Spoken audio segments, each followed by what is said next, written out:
नमस्कार मेरे प्यारे दोस्त, आपका स्वागत है एक और शांत, सुकून भरी कहानी में। आज की कहानी एक ऐसी बात पर है जिसे हम सब ने कभी न कभी सुना है। डू द राइट थिंग, यानी सही काम करो। पर सही काम हमेशा आसान नहीं होता।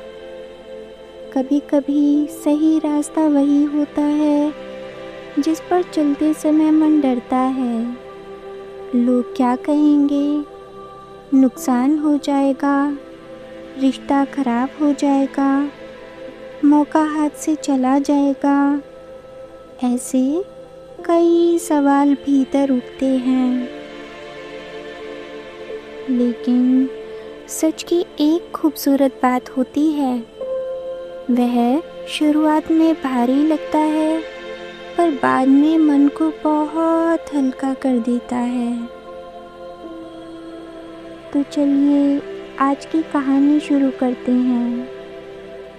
और अगर यह कहानी आपके मन को थोड़ा सा सुकून दे तो इसे लाइक कीजिएगा, शेयर कीजिएगा और चैनल को सब्सक्राइब कीजिएगा, ताकि ऐसी शांत कहानियाँ आप तक पहुँचती रहें। अब आराम से बैठ जाइए या लेट जाइए। अपनी सांसों को थोड़ा धीमे होने दीजिए और चलते हैं एक ऐसे छोटे से शहर में जहाँ रहती थी आरोही। दोस्तों, एक छोटा सा शहर था, ना बहुत बड़ा ना बहुत छोटा। वहाँ की गलियाँ सुबह सुबह दूध वालों की घंटियों से जागती थी। दोपहर में पेड़ों की छाँव में सुस्ताती थी और शाम होते होते चाय की खुशबू और मंदिर की घंटियों से भर जाती थी। इसी शहर में रहती थी आरोही। आरोही अपने माता पिता के साथ एक पुराने लेकिन बहुत प्यारे घर में रहती थी। घर के बाहर तुलसी का पौधा था। बरामदे में 2 लकड़ी की कुर्सियाँ थी और आंगन में एक आम का पेड़ था, जिसकी छाँव में बैठकर उसकी माँ अक्सर सब्जियाँ काटती थी और पिता अखबार पढ़ते थे। आरोही कोई बहुत अमीर लड़की नहीं थी। उसके पिता महेश जी एक सरकारी स्कूल में अध्यापक थे और उसकी माँ सविता जी घर संभालती थी। सविता जी का स्वभाव बहुत शांत था। वह कम बोलती थी, लेकिन उनकी हर बात में अपनापन होता था। आरोही ने अपने घर में 2 बातें बहुत सुनी थी। पहली, किसी का हक मत लेना, और दूसरी, सही काम करो, चाहे थोड़ी देर के लिए अकेला ही क्यों न खड़ा रहना पड़े। बचपन में आरोही को ये बातें बहुत साधारण लगती थी। उसे लगता था सही काम करना कौन सी बड़ी बात है। लेकिन जैसे जैसे वह बड़ी हुई, उसे समझ आने लगा कि सही काम सिर्फ किताबों में आसान लगता है, जीवन में नहीं। कभी सच बोलने से डांट पड़ सकती है, कभी ईमानदारी से मौका छूट सकता है, कभी चुप रहना सुविधाजनक होता है और कभी गलत बात देखकर भी आंखें बंद कर लेना आसान लगता है। आरोही कॉलेज में पढ़ती थी। वह पढ़ने में अच्छी थी, लेकिन उससे भी ज़्यादा वह अपने व्यवहार के लिए जानी जाती थी। वह किसी से ऊंची आवाज़ में बात नहीं करती थी। उसकी मुस्कान में एक नरमी थी और और उसके अंदर एक अजीब सी संवेदनशीलता थी जो दूसरे लोगों की परेशानी बहुत जल्दी महसूस कर लेती थी। कॉलेज के आखिरी साल में एक बहुत बड़ा मौका आया। शहर के सबसे बड़े कल्चरल फेस्टिवल में कॉलेज की तरफ से एक कम्युनिटी प्रोजेक्ट कंपटीशन होने वाला था। इस कंपटीशन का विषय था शहर को बेहतर बनाने का एक छोटा सा प्रयास। जो टीम जीतती उसे न सिर्फ प्राइज मनी मिलती बल्कि शहर के एक बड़े एनजीओ के साथ इंटर्नशिप का मौका भी मिलता। आरोही के लिए यह बहुत बड़ा अवसर था। वह आगे चलकर सोशल वर्क और एजुकेशन के क्षेत्र में काम करना चाहती थी। उसने सोचा, अगर मुझे यह इंटर्नशिप मिल गई तो मैं सच में बहुत कुछ सीख जाऊंगी। आरोही ने अपनी 3 सहेलियों के साथ टीम बनाई, नंदिनी, कृतिका और पायल। सबने मिलकर एक आइडिया सोचा। शहर के पुराने बाजार में बहुत सारे छोटे दुकानदार हैं जिनके बच्चे पढ़ाई में पीछे रह जाते हैं। कई बच्चे स्कूल ज़रूर जाते हैं लेकिन शाम को दुकान पर बैठना पड़ता है, इसीलिए पढ़ाई के लिए न समय मिलता है न मदद। आरोही ने कहा, क्यों ना हम वीकेंड पर इन बच्चों के लिए फ्री लर्निंग कॉर्नर शुरू करें।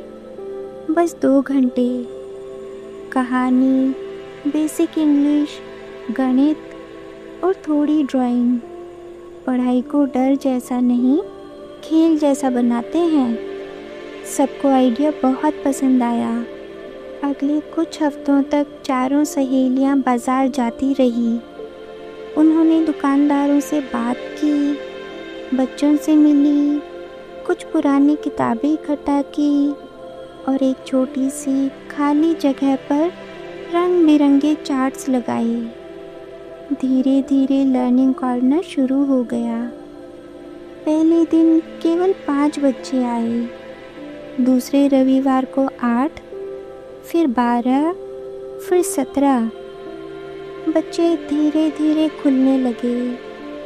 कोई अपना नाम अंग्रेज़ी में लिखना सीख गया, कोई मल्टीप्लिकेशन टेबल याद करने लगा, कोई पहली बार कहानी सुनकर हंसा। आरोही जब उन बच्चों को देखती तो उसका मन भर आता। उसे लगता, यही तो असली काम है, किसी के जीवन में छोटा सा दीपक जलाना। कंपटीशन का दिन नज़दीक आ रहा था। टीम को अपनी प्रोजेक्ट रिपोर्ट सबमिट करनी थी। उसमें लिखना था कि उन्होंने क्या किया, कितने बच्चों तक पहुँचे, कितने सेशंस हुए और आगे की योजना क्या है। आरोही रिपोर्ट बनाने बैठी।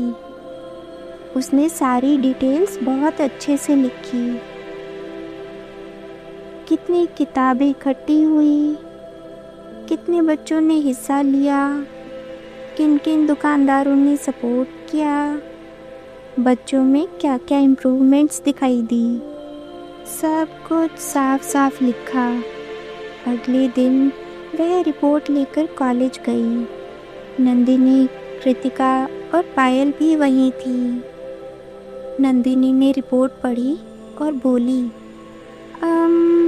अच्छी है लेकिन थोड़ी कमज़ोर लग रही है।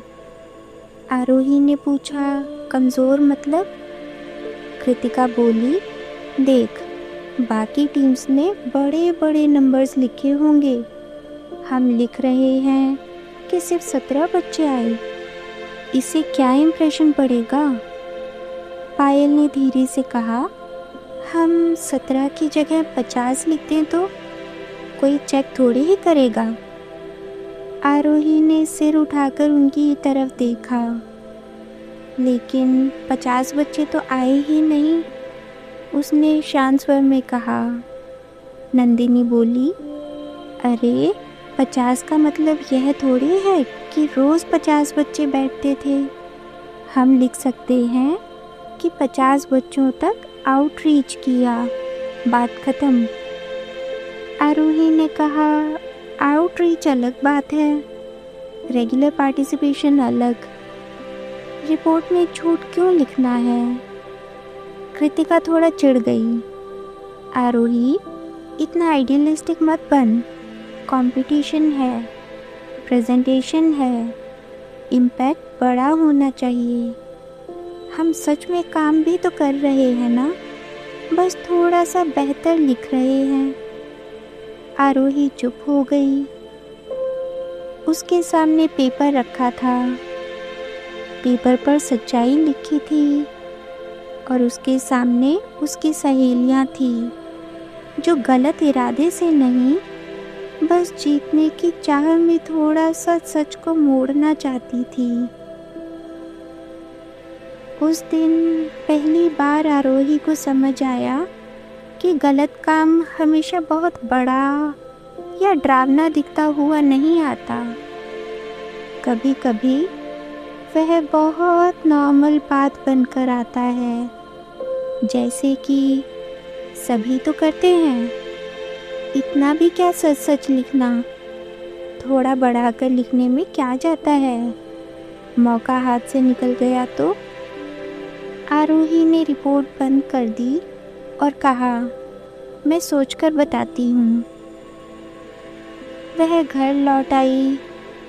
उस शाम मौसम बहुत शांत था।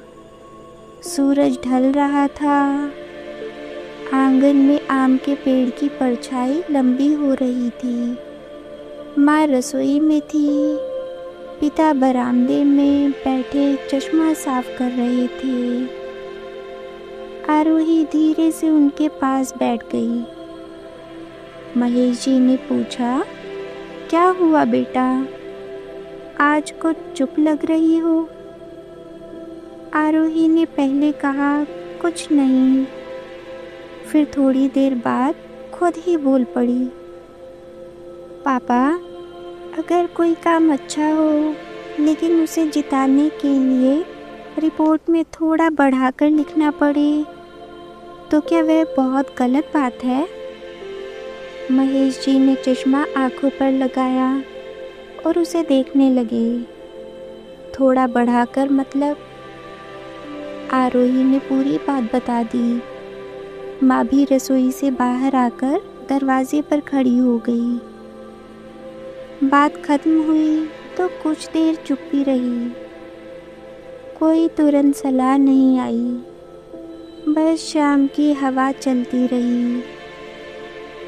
फिर महेश जी ने कहा, बेटा, दुनिया में 2 तरह की जीत होती है। एक वह जो लोग देखते हैं और एक वह जो इंसान खुद अपने भीतर महसूस करता है। आरोही ने उनकी तरफ देखा। उन्होंने आगे कहा, कभी कभी बाहर वाली जीत के लिए भीतर वाली जीत हारनी पड़ती है और कभी भीतर वाली जीत बचाने के लिए बाहर वाली जीत को छोड़ना पड़ता है। सवाल यह नहीं कि लोग क्या पकड़ेंगे, सवाल यह है कि तुम क्या चाहोगी। आरोही की आंखें झुक गई।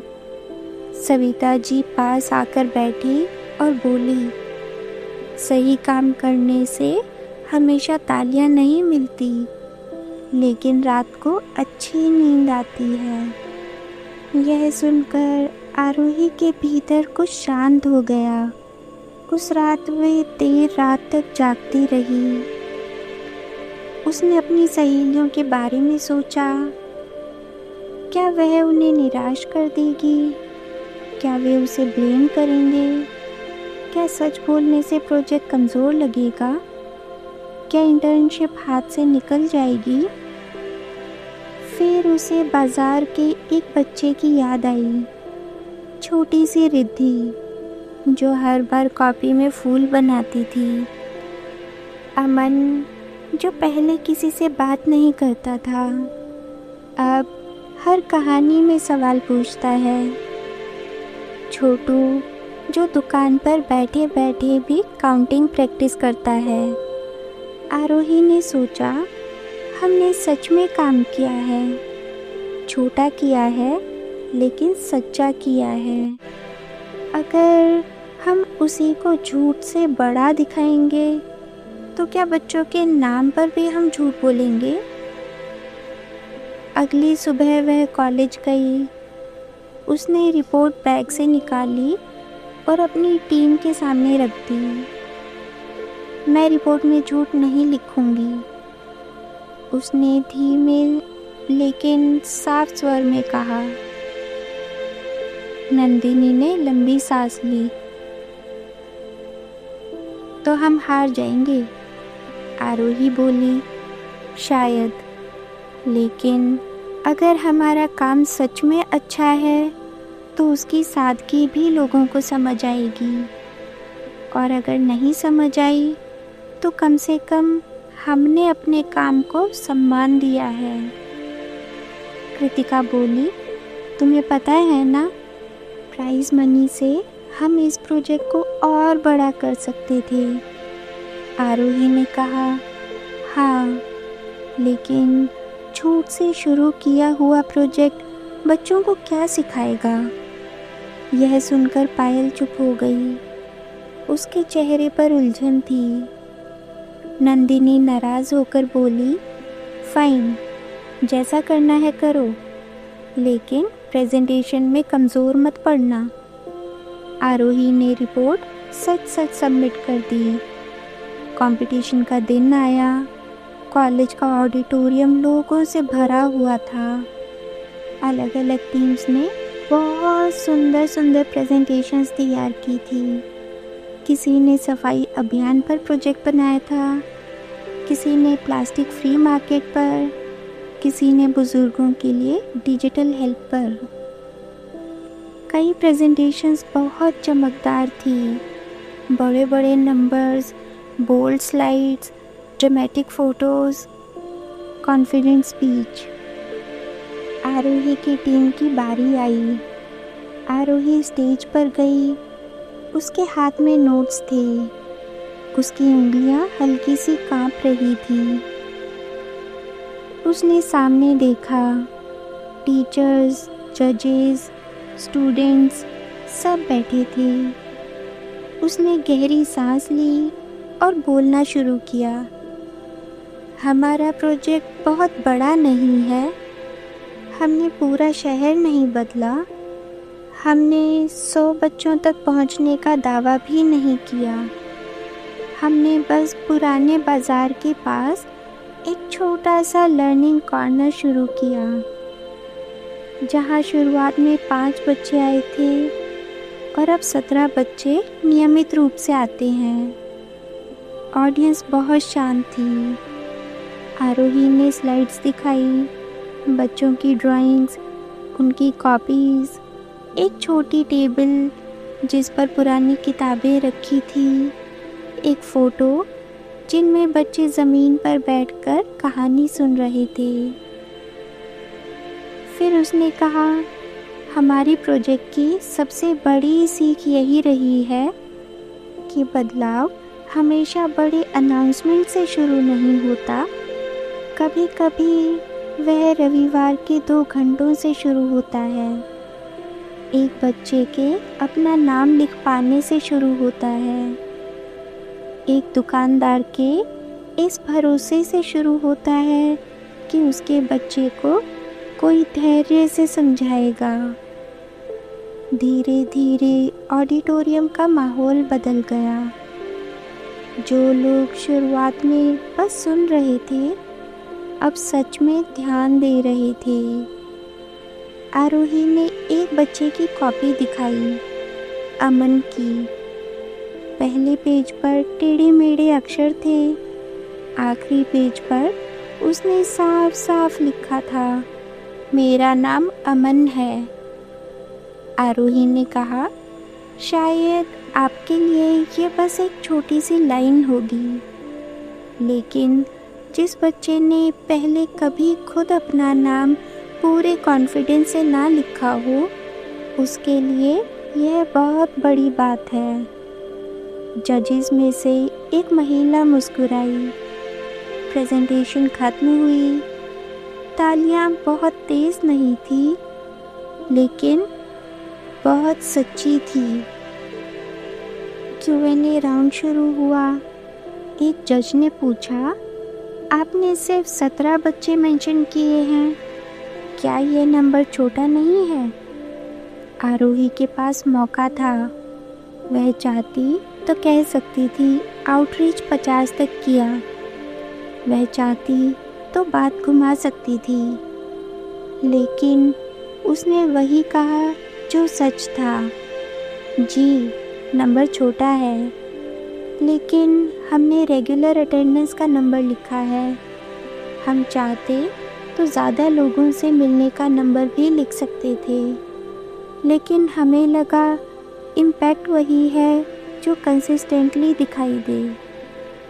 इसीलिए हमने वही लिखा जो हम ईमानदारी से प्रूव कर सकते हैं। ऑडिटोरियम फिर शांत हो गया।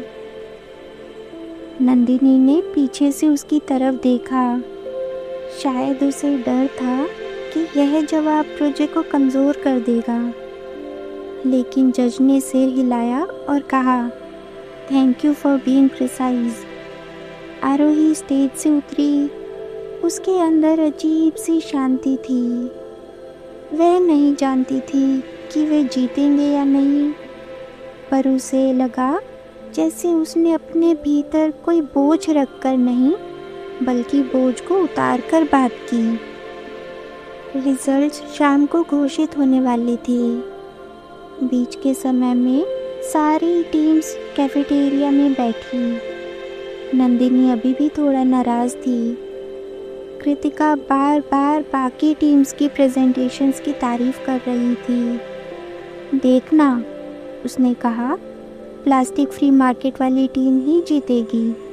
उन्होंने 300 दुकानों का डेटा दिखाया। पायल ने धीरे से पूछा, क्या सच में 300 दुकानें थी? कृतिका ने कंधे उचकाए, कौन जाने। आरोही ने कुछ नहीं कहा।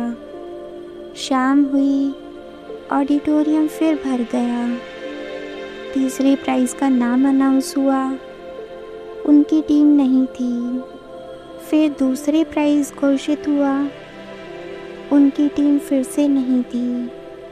नंदिनी ने धीरे से कहा, मैंने कहा था ना। आरोही ने बस हल्की सी मुस्कान दी। फिर फर्स्ट प्राइज़ की घोषणा हुई। And the first prize goes to learning corner initiative by Aarohi and team. कुछ सेकंड्स के लिए चारों को समझ ही नहीं आया। फिर पायल ने आरोही का हाथ पकड़ लिया। हम जीत गए? हाँ, वे जीत गए थे। नंदिनी की आंखों में हैरानी थी। कृतिका का मुंह खुला रह गया। वे स्टेज पर गई, प्राइज़ लिया, सर्टिफिकेट लिया, सबने फ़ोटो खिंचवाई। लेकिन असली बात तब हुई जब चीफ जज ने माइक लिया।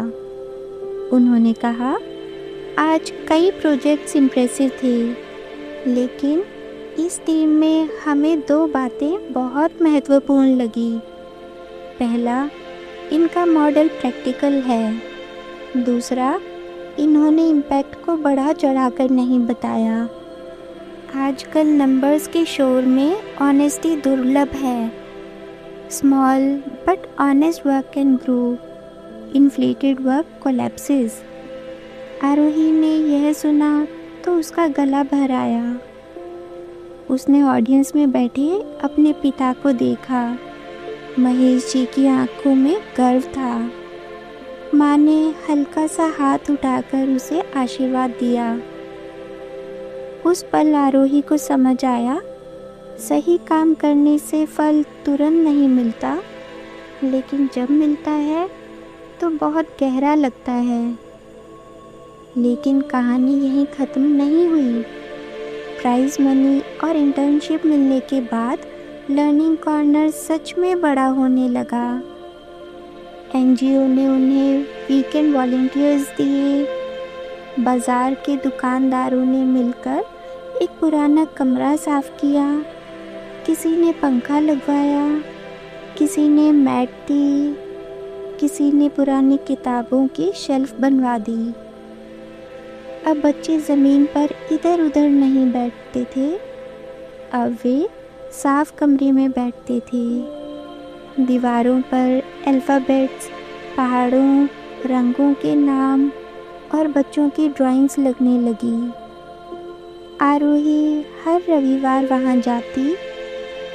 एक दिन छोटी सी रिद्धि ने पूछा, दीदी, अगर कोई गलती करे तो क्या बताना चाहिए? आरोही मुस्कुराई, किसने गलती की है? रिद्धि ने कहा, मेरे भाई ने दुकान से चॉकलेट चुरा ली। उसने कहा मत बताना वरना डांट पड़ेगी। आरोही कुछ पल के लिए चुप हुई, फिर उसने रिद्धि के पास बैठकर कहा, गलती बताना किसी को बुरा बनाने के लिए नहीं होता। कभी कभी बताना इसीलिए ज़रूरी होता है ताकि गलती बड़ी ना हो जाए। सही बात कहने का तरीका प्यार वाला होना चाहिए, लेकिन सही बात छुपानी नहीं चाहिए। रिद्धि ने पूछा, अगर डांट पड़े तो? आरोही ने कहा, डांट कभी कभी थोड़ी देर के लिए लगती है, लेकिन झूठ मन में लंबे समय तक चुभता रहता है।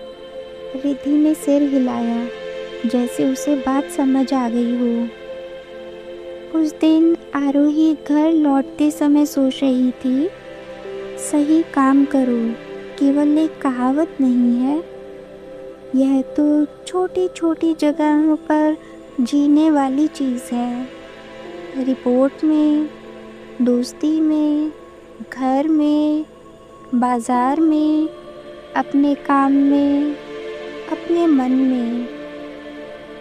कुछ महीने बीत गए। आरोही की इंटर्नशिप शुरू हो चुकी थी। वह एनजीओ के साथ काम कर रही थी। वहाँ उसे बहुत कुछ सीखने को मिला। एक दिन एनजीओ में एक इशू आया। शहर की एक संस्था बच्चों के लिए बुक्स डोनेट करने वाली थी। बहुत सारी किताबें आई, नई भी पुरानी भी। उन किताबों को अलग अलग सेंटर्स में बांटना था। आरोही और कुछ इंटर्न्स को इन्वेंटरी बनानी थी। जब वे बुक्स काउंट कर रही थी, तब आरोही ने देखा कि एक कार्टन में कुछ महंगी रेफरेंस बुक्स थी, साइंस की, इंग्लिश की, जो सीनियर स्टूडेंट्स के लिए बहुत उपयोगी हो सकती थी। वहाँ काम कर रहे एक सीनियर वॉलंटियर ने धीरे से कहा, ये वाली बुक्स अलग रख दो, इन्हें मेन डिस्ट्रीब्यूशन लिस्ट में मत डालना। आरोही ने पूछा, क्यों? वह बोला, डायरेक्टर सर के किसी जानने वाले कोचिंग सेंटर को देनी है, वहाँ बेटर यूज़ हो जाएंगी। आरोही को अजीब लगा, लेकिन डोनेशन तो कम्युनिटी लर्निंग सेंटर्स के लिए आई थी ना। वॉलंटियर्स ने कैजुअल अंदाज में कहा, हाँ, लेकिन थोड़ा इधर उधर चलता है। कोचिंग सेंटर्स में भी स्टूडेंट्स ही पढ़ेंगे ना। Don't overthink. डोंट ओवरथिंक, यह फ्रेज़ आरोही ने फिर सुना, जैसे दुनिया हर डिफ़िकल्ट मोमेंट में यही कहती है, ज़्यादा मत सोचो, चुप रहो, चलने दो। लेकिन कुछ चीज़ें ऐसी होती हैं जिन्हें न सोचने से मन शांत नहीं होता और ज़्यादा बेचैन हो जाता है। आरोही ने लिस्ट देखी। उन बुक्स की कीमत अच्छी खासी थी और जिन बच्चों के लिए सेंटर्स चल रहे थे, उनमें कई ऐसे थे जो आगे पढ़ना चाहते थे। पर बुक्स नहीं खरीद सकते थे। उसने कहा, मैं इन्हें लिस्ट में इंक्लूड कर रही हूँ। वॉलंटियर ने गुस्से वाली आंखों से देखा। तुम नई हो, प्रोसेस को समझो, हर बात में रूल बुक मत बनो। आरोही ने शांत स्वर से कहा, मैं बस सही इन्वेंट्री बना रही हूँ, जो आया है वही लिखूंगी। बात वहीं ख़त्म नहीं हुई। शाम को उसे एक कोऑर्डिनेटर ने बुलाया। आरोही, मुझे बताया गया है कि तुम कोऑपरेट नहीं कर रही हो। आरोही का दिल थोड़ा तेज धड़कने लगा। मैम, मैं कोऑपरेट कर रही हूँ। मैंने बस डोनेशन की पूरी लिस्ट बनाई है। कोऑर्डिनेटर ने कहा, कुछ आइटम स्ट्रैटेजिक एलोकेशन के लिए रखी जाती हैं। तुम्हें हर चीज़ पर सवाल नहीं करना चाहिए।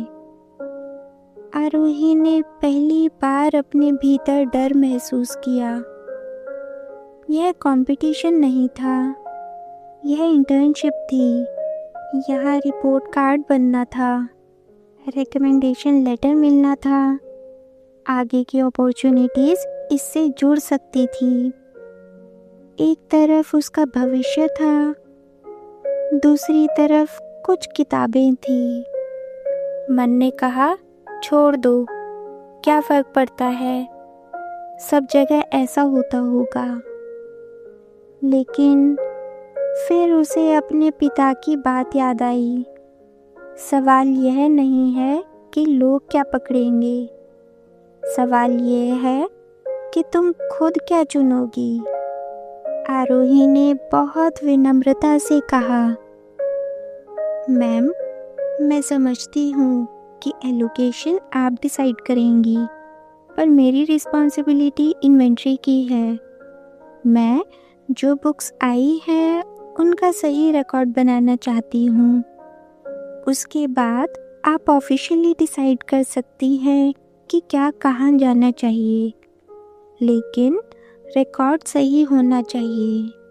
कोऑर्डिनेटर ने उसे कुछ देर तक देखा, फिर बोली, ठीक है, तुम जा सकती हो। आरोही जब बाहर आई तो उसके हाथ बहुत ठंडे थे। उस दिन वह घर लौटते समय बस की खिड़की से बाहर देख रही थी। सड़क किनारे पेड़ पीछे छूटते जा रहे थे।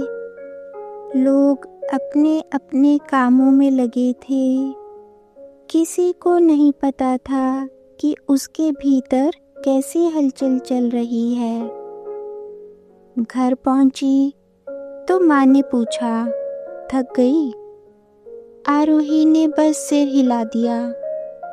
रात को खाना खाते समय भी वह चुप रही। फिर उसने पूरी बात माँ पिता को बताई। महेश जी ने उसे बहुत ध्यान से सुना। फिर बोले, बेटा, सही काम करने का मतलब यह नहीं है कि हम हर किसी से लड़ें। सही काम करने का मतलब है जहाँ हमारी ईमानदारी है वहाँ हम अपने हिस्से की ईमानदारी छोड़े नहीं। सविता जी ने कहा, और याद रखो, सच बोलने का तरीका भी सच जितना ही ज़रूरी होता है। आवाज़ ऊंची किए बिना भी इंसान मजबूत रह सकता है। आरोही को यह बात बहुत अच्छी लगी। मजबूत होने के लिए कठोर होना ज़रूरी नहीं, ईमानदार होने के लिए रूड होना ज़रूरी नहीं, सही काम करने के लिए शोर मचाना ज़रूरी नहीं। कभी कभी बस अपनी जगह शांत खड़े रहना ही काफ़ी होता है। अगले दिन एनजीओ में माहौल थोड़ा ठंडा था। वॉलंटियर ने उससे बात नहीं की। कोऑर्डिनेटर ने भी सिर्फ फॉर्मल बातें की। आरोही को बुरा लगा, लेकिन उसने अपना काम ठीक से किया। 3 दिन बाद एनजीओ की डायरेक्टर शहर से लौटी। उन्होंने इन्वेंट्री देखी, फिर उन्होंने सभी इंटर्न्स को बुलाया। आरोही को लगा शायद अब डांट पड़ेगी। डायरेक्टर ने कहा, इस बार डोनेशन रिकॉर्ड्स बहुत क्लियर थे, गुड वर्क। फिर उन्होंने कोऑर्डिनेटर की तरफ देखकर कहा, और हाँ, एक्सपेंसिव रेफरेंस बुक्स को मेन सेंटर में रखा जाएगा। सीनियर स्टूडेंट्स के लिए शेयर्ड लाइब्रेरी बनेगी। कोई भी एक्सटर्नल एलोकेशन विदाउट अप्रूवल नहीं होगा। आरोही ने चुपचाप नीचे देखा। कोऑर्डिनेटर ने कुछ नहीं कहा। वॉलंटियर भी शांत रहा। उस दिन लंच ब्रेक में पायल उससे मिलने आई। पायल भी उसी एनजीओ के दूसरे प्रोजेक्ट में वॉलंटियर कर रही थी। पायल ने पूछा, तू ठीक है? आरोही ने कहा, हाँ, बस थोड़ा डर लग रहा है। पायल मुस्कुराई, तुझे पता है, कॉलेज वाली रिपोर्ट के बाद से मैं बहुत सोचती हूँ, उस दिन अगर तू मान जाती तो शायद हम जीत भी जाते या नहीं, पता नहीं। लेकिन जो हमने सीखा वो नहीं सीखते। आरोही ने उसकी तरफ देखा। पायल बोली, मैंने अपनी छोटी बहन को भी बताया था, झूठ बोलकर बड़ा दिखने से अच्छा है सच में छोटा होकर बढ़ना। आरोही की आंखें चमक गई। कभी कभी एक सही फैसला सिर्फ हमारे जीवन को नहीं बदलता, वह धीरे धीरे दूसरों की सोच में भी जगह बना लेता है। समय बीतता गया। लर्निंग कॉर्नर अब शहर की पहचान बनने लगा। वहाँ बच्चों के लिए एक छोटी लाइब्रेरी भी बन गई। संडे क्लासेस के साथ साथ महीने में एक बार स्टोरी टेलिंग इवनिंग भी होने लगी। बच्चे अपने माता पिता को लेकर आते, कोई कविता सुनाता, कोई चित्र दिखाता, कोई कहानी बोलता। एक शाम वहाँ एक छोटा सा कार्यक्रम रखा गया। आरोही के पिता भी आए। माँ ने घर से हलवा बनाकर भेजा। बाजार के दुकानदारों ने चेयर्स लगाई। बच्चों ने दीवार पर एक बड़ा सा चार्ट बनाया। हम सीख सकते हैं। प्रोग्राम के अंत में अमन स्टेज पर आया। वही अमन जो पहले अपना नाम लिखने से भी डरता था। उसने माइक पकड़ा और थोड़ा घबराकर बोला, पहले मुझे लगता था पढ़ाई मेरे लिए नहीं है। अब मुझे लगता है कि मैं धीरे धीरे सीख रहा हूँ। आरोही दीदी कहती हैं, गलती करना बुरा नहीं, गलती छुपाना बुरा है। सब हंस पड़े। आरोही भी मुस्कुरा दी। फिर अमन ने अपनी कॉपी खोली और एक छोटी सी लाइन पढ़ी, सही काम मुश्किल हो सकता है, पर सही काम से दिल साफ रहता है। आरोही की आंखों में आंसू आ गए। उसने सोचा था कि वह बच्चों को पढ़ा रही है, लेकिन असल में बच्चे भी उसे जीवन जीना सिखा रहे थे। उस रात कार्यक्रम के बाद जब सब लोग चले गए, आरोही उस लर्निंग सेंटर के आंगन में अकेली खड़ी थी। दीवार पर बच्चों की ड्राइंग्स लगी थी। एक तरफ चॉक डस्ट की हल्की सी खुशबू थी। बाहर बाजार की दुकानें बंद हो रही थी। नंदिनी उसके पास आई। कुछ पल दोनों चुप रही। फिर नंदिनी बोली, तो उस दिन सही थी। आरोही ने हल्के से मुस्कुराकर पूछा, कौन से दिन? नंदिनी बोली, रिपोर्ट वाले दिन। मैं तुझसे नाराज थी। मुझे लगा था तू हमारी जीत खराब कर देगी, लेकिन अब लगता है तूने हमारी जीत को साफ रखा।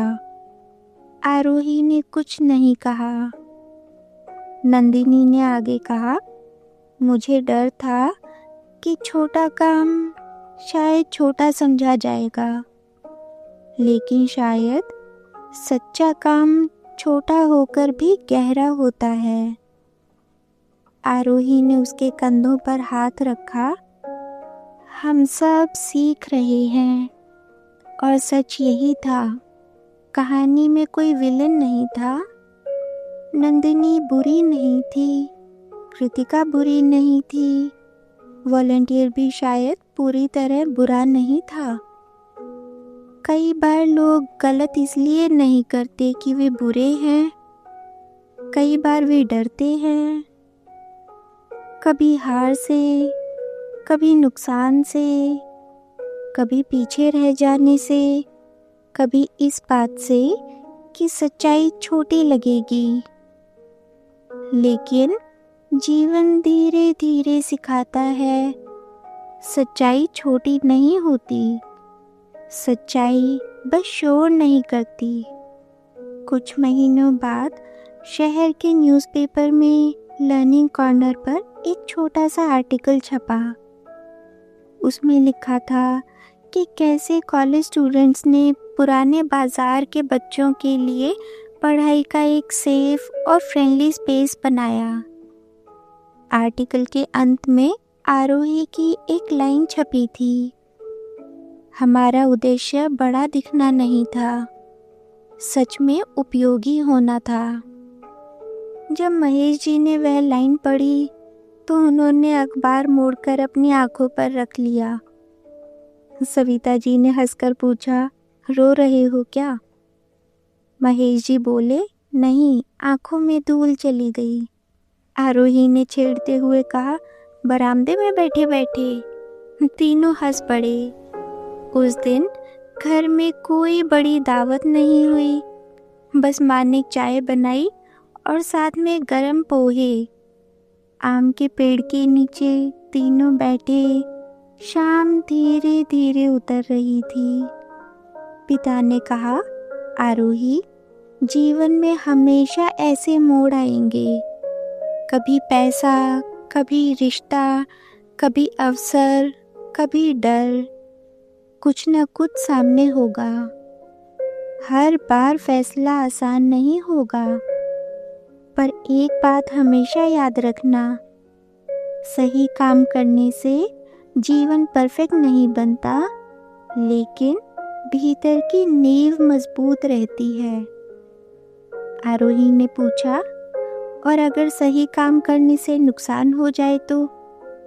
महेश जी ने कहा, हो सकता है, पर गलत काम करके जो बचता है वह सच में बचता नहीं, वह भीतर कहीं जमा हो जाता है।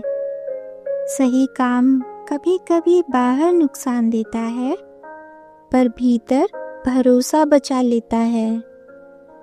सविता जी ने धीरे से कहा, और भीतर का भरोसा टूट जाए ना, तो फिर दुनिया की कोई चीज पूरी नहीं लगती।